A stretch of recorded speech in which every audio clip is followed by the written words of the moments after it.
Why should you care about this book summary of Beyond Order by Jordan Peterson? Well, if you aren't familiar, Peterson was a professor of psychology at Harvard University and then at the University of Toronto.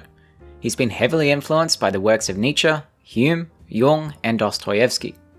At one point in his career, he was seeing 20 patients a week in his clinical practice. He's come to be a father figure for millions of people, young men in particular. He has nearly 4 million YouTube subscribers and contributed to global discussions with names like Sam Harris, Ben Shapiro, Joe Rogan, and more. He became widely recognized after he criticized Bill C-16, which was basically him calling out the dangerous implications that lawfully enforcing the use of gender pronouns would cause.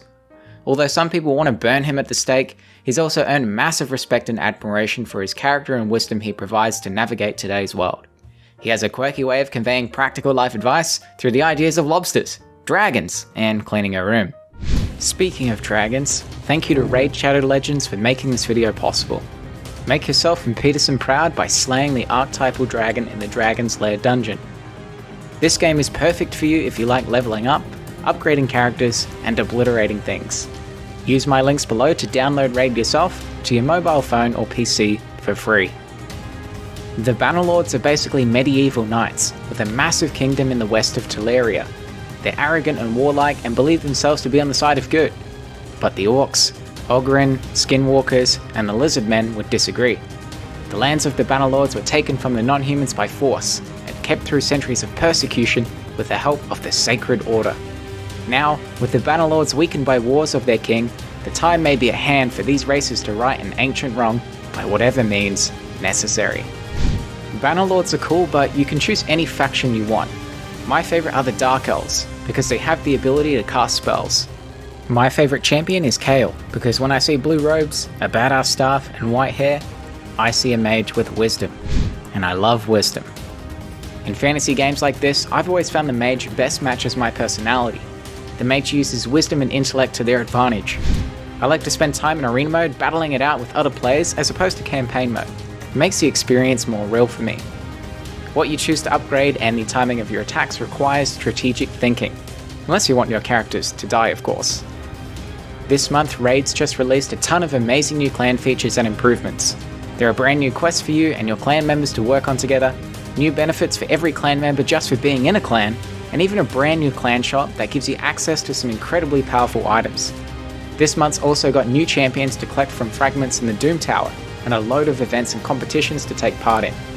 If you want to get a huge head start in Raid, all you have to do is hit the link in the description or scan my QR code, and you'll get an epic hero Chonoru, who is amazing in the Doom Tower, 200,000 silver, 1 XP boost, 1 energy refill, and 1 ancient shard so you can summon an awesome champion as soon as you get in game.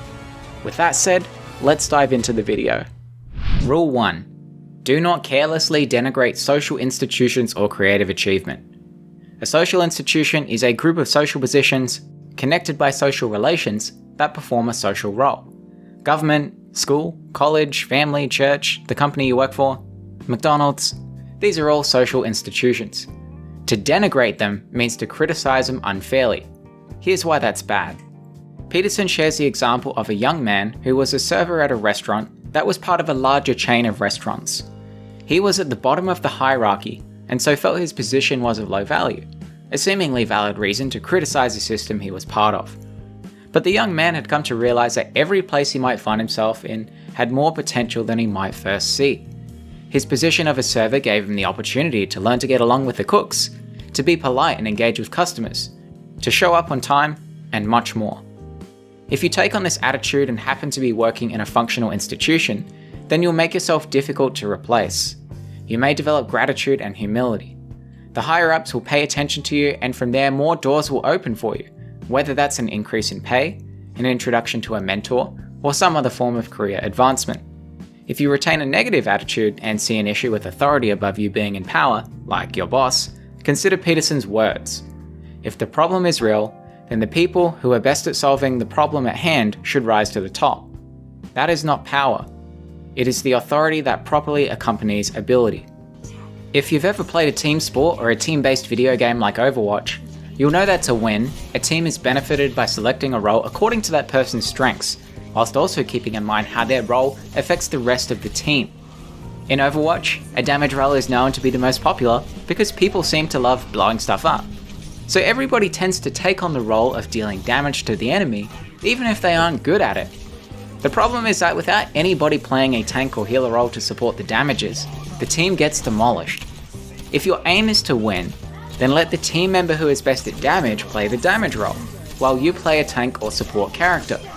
Instead of seeing them as the selfish and power-hungry person, realize that it is for the greater good. The same principle applies in business, in government, in schools, and in your own workplace. Peterson also discourages criticizing creative achievement, which in the context of the book seems to mean the act of voluntarily modifying the existing rules of a system or social structure to better accommodate the goal at hand. In Peterson's own words, the solutions of yesterday and today, upon which our current hierarchies depend, will not necessarily serve as solutions tomorrow. Thoughtless repetition of what sufficed in the past, or worse, authoritarian insistence that all problems have been permanently solved, therefore means the introduction of great danger when changes in the broader world makes local change necessary. For example, you might work at a restaurant, but then a deadly virus suddenly infects the town in which it's in, and so there's a threat to the safety of customers.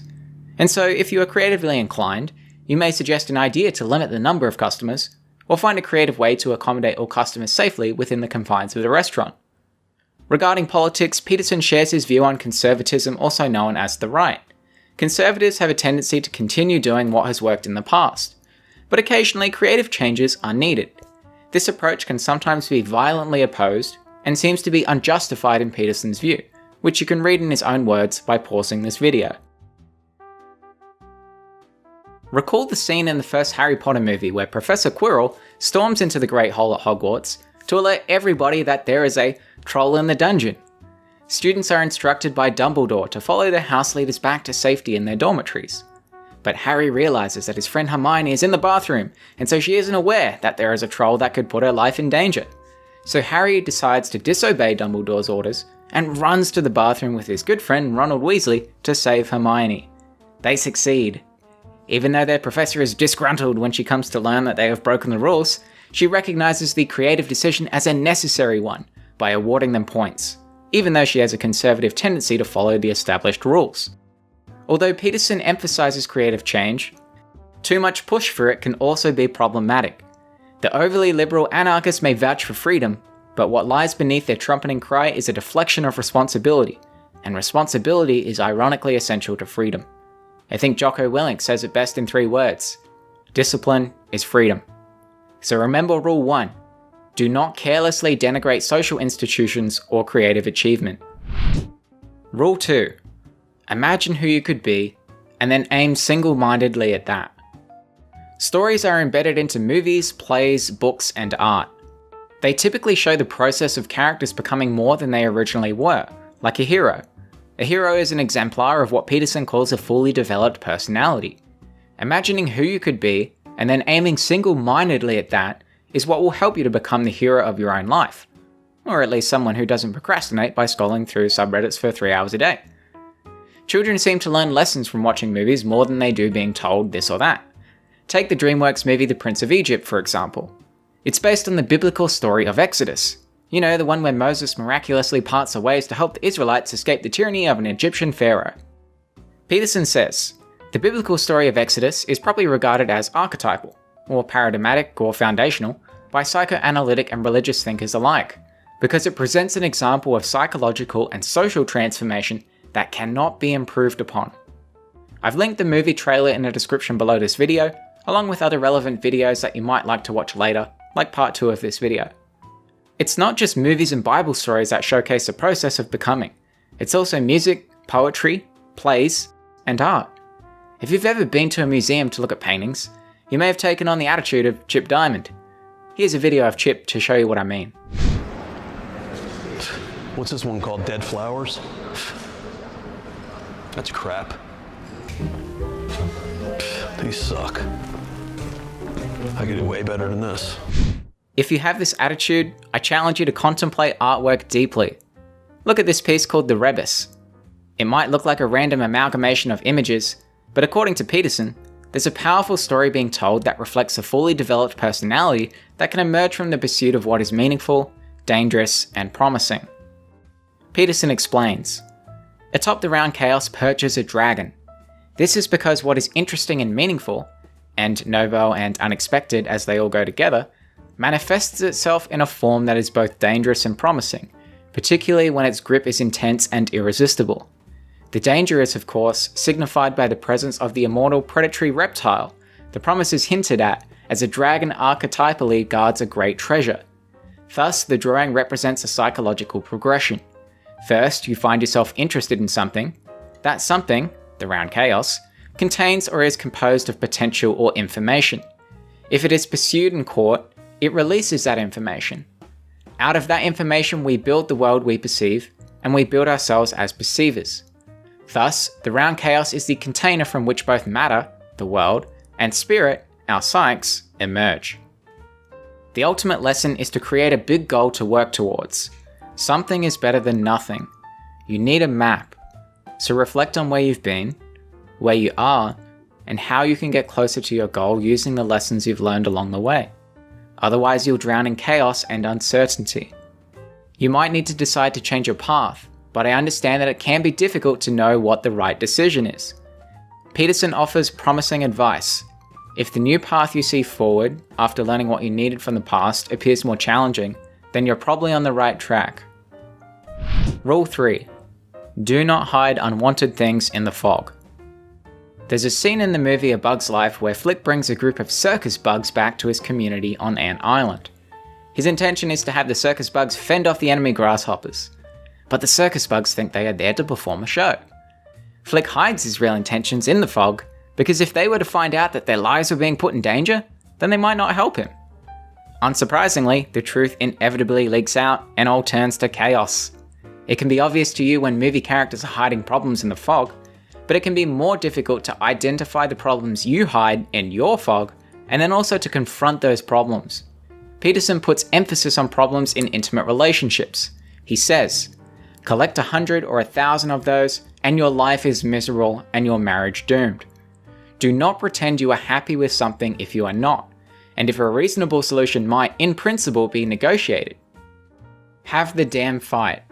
Unpleasant as that might be in the moment, it is one less straw on the camel's back, and that is particularly true for those daily events that everyone is prone to regard as trivial, even the plates on which you eat your lunch. Dissatisfaction with your life and relationship can often manifest as a bad mood, sadness, anxiety, or lashing out at your partner. You may not know why, but something feels off. This is likely because you've lost hope and been betrayed in the past. You avoid wanting to know more about your problems and needs because ignorance is bliss, right?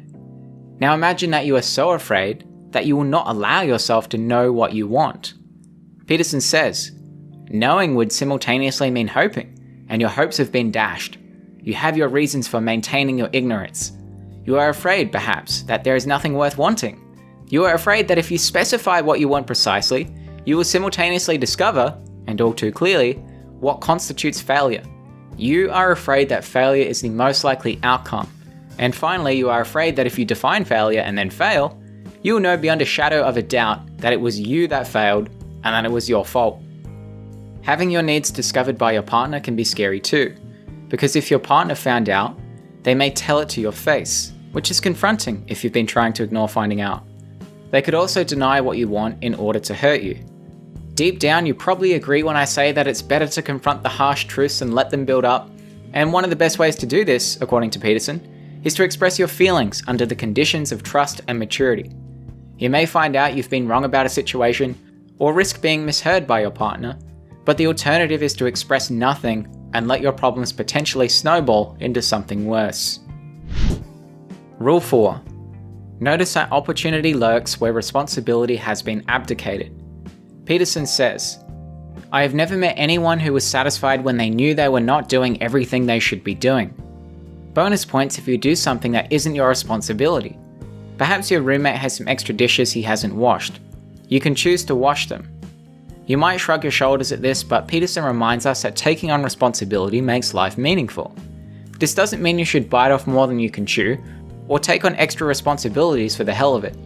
Peterson explains, we are well advised to take on challenges at precisely the rate that engages and compels alertness, and forces a development of courage, skill, and talent, and to avoid foolhardy confrontation with that which lies beyond current comprehension. Rule 5. Do not do what you hate. Do you ever go to class or work and feel like this? In the Gospel of Thomas, Jesus says, "Do not do what you hate, for all things are plain in the sight of heaven." There's an underlying theme in Peterson's book that there is a subtle force of nature that is guiding us toward the higher good, and it seems that we are rejecting it when we do what we hate. A common refutation is that sometimes we have to do what we hate to survive. It might make sense in rare cases, however the vast majority of your life should not be doing what you hate, nor does it need to be if you are truly willing to do what's necessary to change your circumstances. Before you proclaim that you hate your job, consider that some aspects of your job may just require a change in attitude. Peterson says, "Resentment generated by such necessary work is most often merely ingratitude, inability to accept a lowly place at the beginning, unwillingness to adopt the position of the fool, or arrogance and lack of discipline.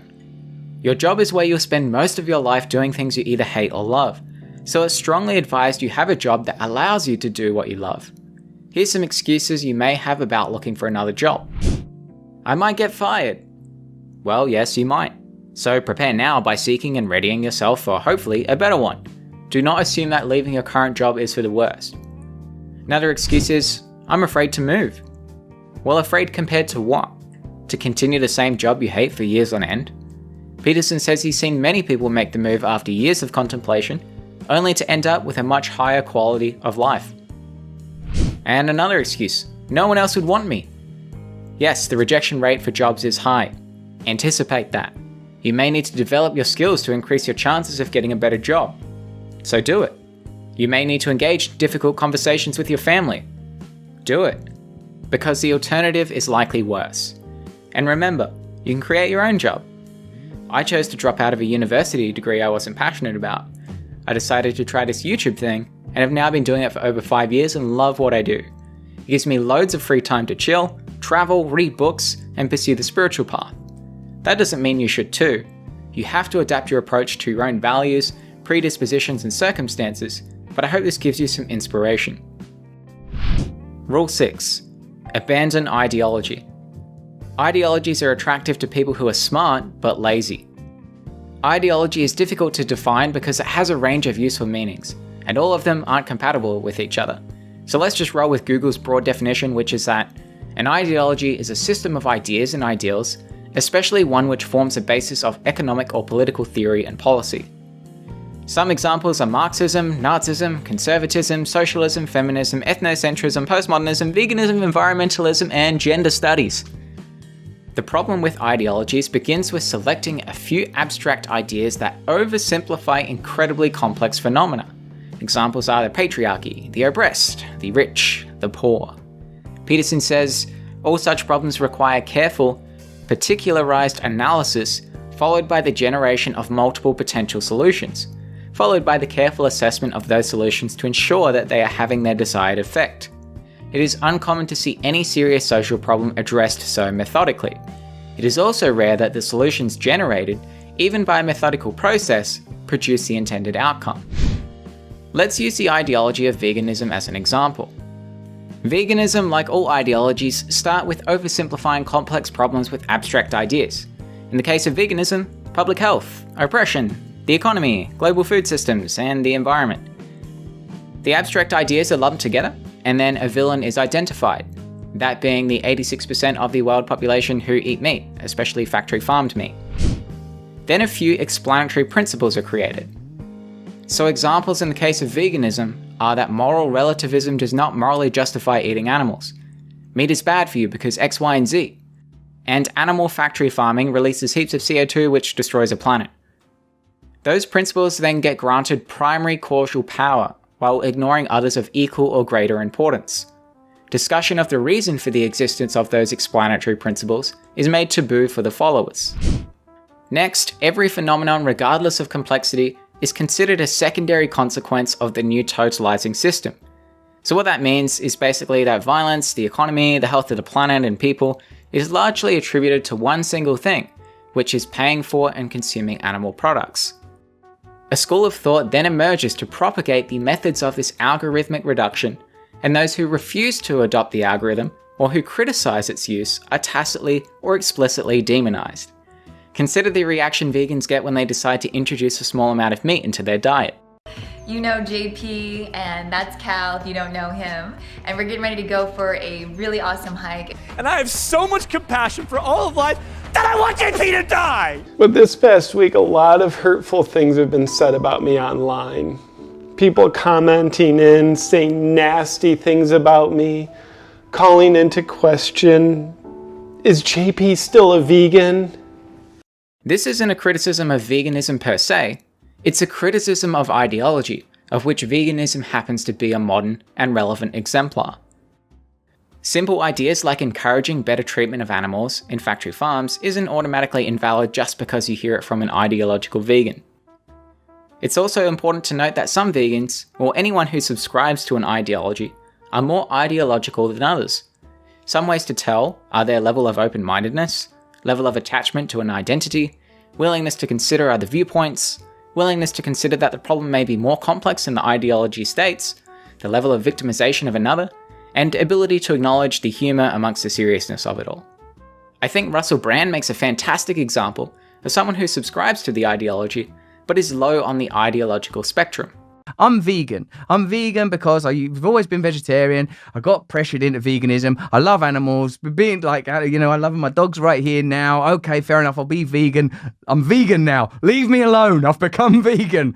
But I'm not. But my wife is not a vegan. Like someone said to me, you should make your wife a vegan. Oh, well, is there a feminist counter argument you might want to bring to making my wife a vegan? So I'm not trying to impose my veganism. Someone like Freely Banana Girl, on the other hand, is extremely high on the spectrum, going to such lengths as telling her followers that she's been thinking about, well, this. You shouldn't have the choice. You should be forced to be vegan. So, because I eat my chicken and drink my milkshake, maybe I don't deserve to live. You should absolutely be forced to be vegan. Peterson says, it is much easier and more immediately gratifying to reduce a problem to something simple and accompany it with an evildoer, who can then be morally opposed. So why should you abandon ideology? Because it's ineffective for solving large-scale problems, and some can even foster totalitarianism, which looks something like this. Start by cleaning your room. Yes, that's not a joke. Get your life in order, then find a bigger problem and solve it. Let's recap. In today's video, you learn the following rules. Rule 1. Do not carelessly denigrate social institutions or creative achievement. Rule 2. Imagine who you could be and aim single-mindedly at that. Rule 3. Do not hide unwanted things in the fog. Rule 4. Notice that opportunity lurks where responsibility has been abdicated. Rule 5. Do not do what you hate. And Rule 6. Abandon ideology.